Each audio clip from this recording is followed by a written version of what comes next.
L'épreuve d'aujourd'hui concerne un QCM du concours du Centre cinématographique pour recrutement de techniciens troisième grade.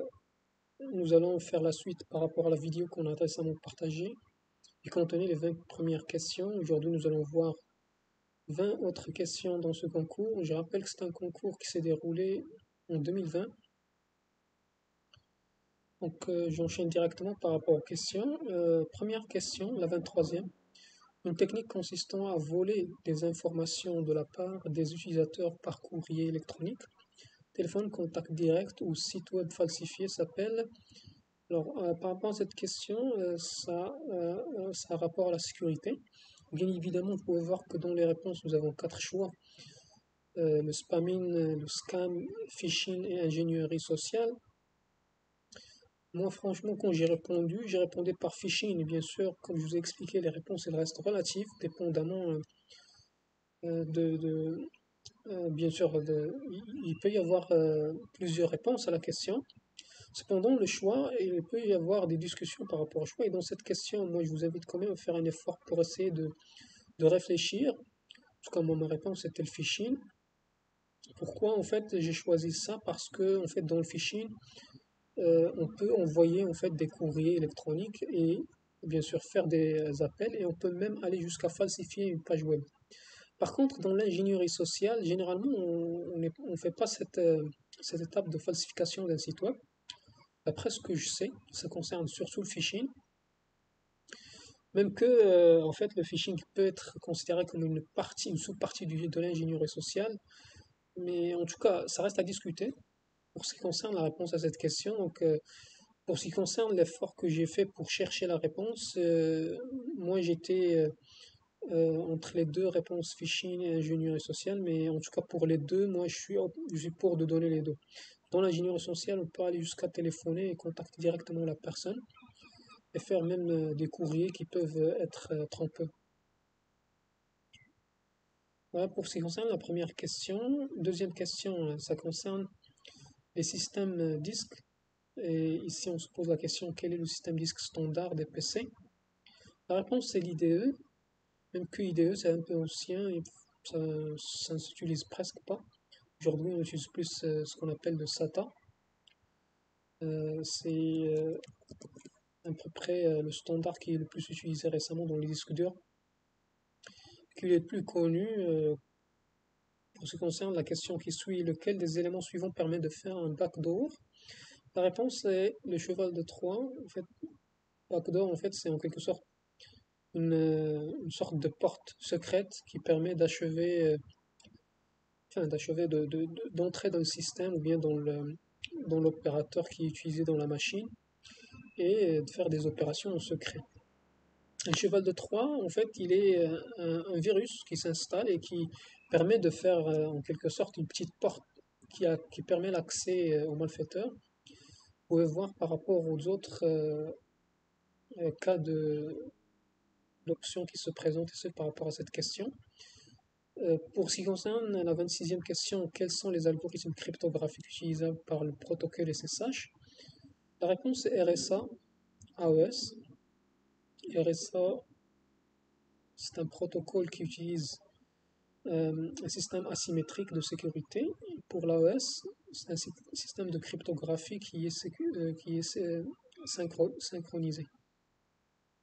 Symétrique, pardon. Quels utilitaires peuvent être utilisés pour estimer le temps aller-retour? Pour ce qui concerne la réponse ici, il y a deux choix qui sont bons. Ping, en fait, il permet de voir en fait le temps de réponse.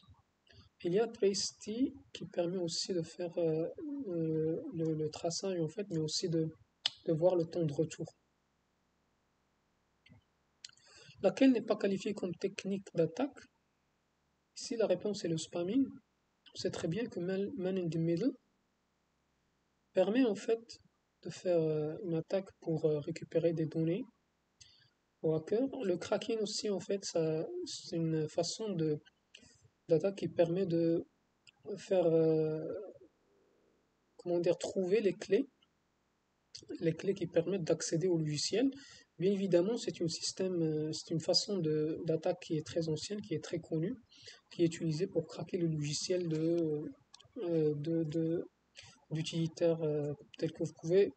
En fait, le plus connu, en fait, c'est les outils de Microsoft, par exemple. On avait trouvé pas mal de cracks dans le temps. Je me rappelle, on avait utilisé cette façon pour utiliser des logiciels de façon illégale, mais bien sûr, ça, c'est façon illégale.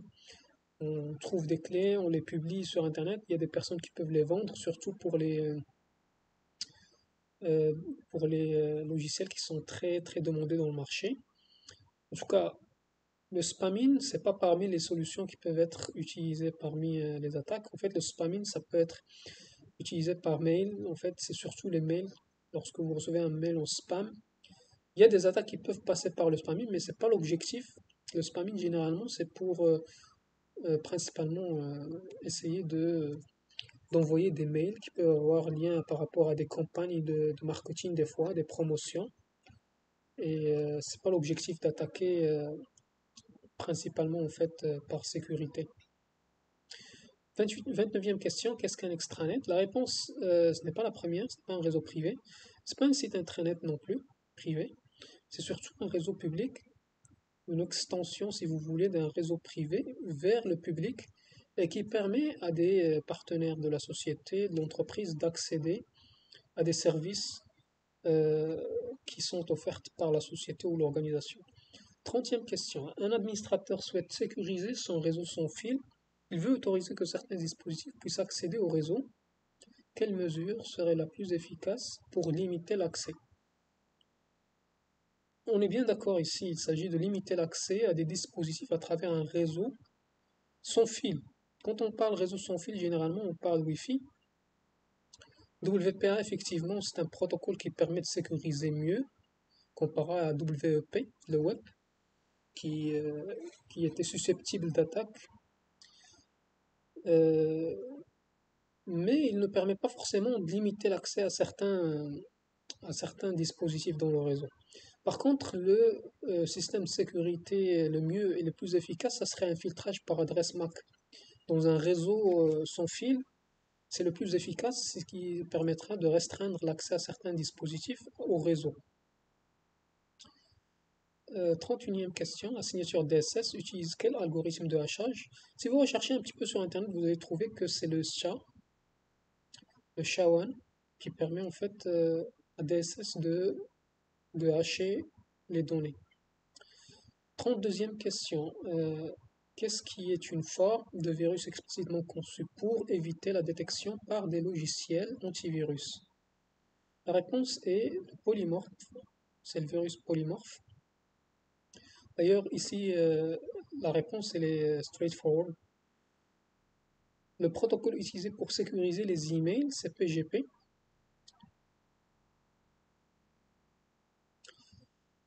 Dans un intranet, un pare-feu permet, donc première réponse, détecter les virus polymorphes.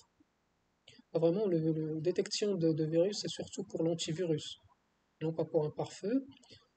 Interdire l'accès extérieur à un ordinateur, effectivement, en fait, on peut interdire l'accès avec un pare-feu. Filtrer les pourriels, pas vraiment. Tout ce qui est pourriel, c'est au système de gestion des emails qui fait ça. Détecter et bloquer les spams non plus, c'est pour le système de gestion des emails, bien le fournisseur de gestion des emails. Laquelle n'est pas qualifiée comme une méthode de modélisation d'un système? La réponse ici c'est Axial. En fait, cette question, elle se répète pas mal de fois dans pas mal d'épreuves. Et vous pouvez quand même vous renseigner sur les trois autres qui sont mentionnés ici en réponse. On connaît tous Meurize, mais le MDA et OCL, il y a peu de personnes qui le connaissent. C'est quand même intéressant de jeter un coup d'œil sur ces réponses. Dans la méthode de Meurize, le concept de synchronisation est relatif au MCT. Ça aussi, c'est une question qui se répète beaucoup. Le diagramme de flux déjà, c'est pas une bonne réponse parce qu'elle ne fait pas partie des modélisations Meurize. Pour répéter une tâche, bien sûr, la réponse ici, la répétition, elle concerne une boucle. C'est pas pour protection switch, c'est pas condition, c'est pas plusieurs conditions. Ici, la 38e question, elle parle surtout du nombre de conditions qui sont mentionnées ici. Donc on a une première qui est ici, premier ici, puis on a un deuxième sinon ci, puis le bloc par défaut, on peut le compter comme une condition. Donc le nombre de réponses, la réponse ici, c'est 3 conditions. Comme je vous ai dit dans plusieurs réponses au QCM, que vous pouvez quand même laisser des commentaires pour me dire qu'il y a des réponses qui peuvent être améliorées. Ici, en fait, c'est par rapport à J2E et non pas J3E. Je me suis trompé dans la saisie du texte. Euh, Qu'est-ce qu'un servlet? En fait, la réponse est une classe qui s'exécute dans le navigateur. Voilà pour ce qui concerne les questions-réponses. Il reste une troisième partie que je vais publier dans une autre vidéo. Je vous invite à vous inscrire dans cette chaîne.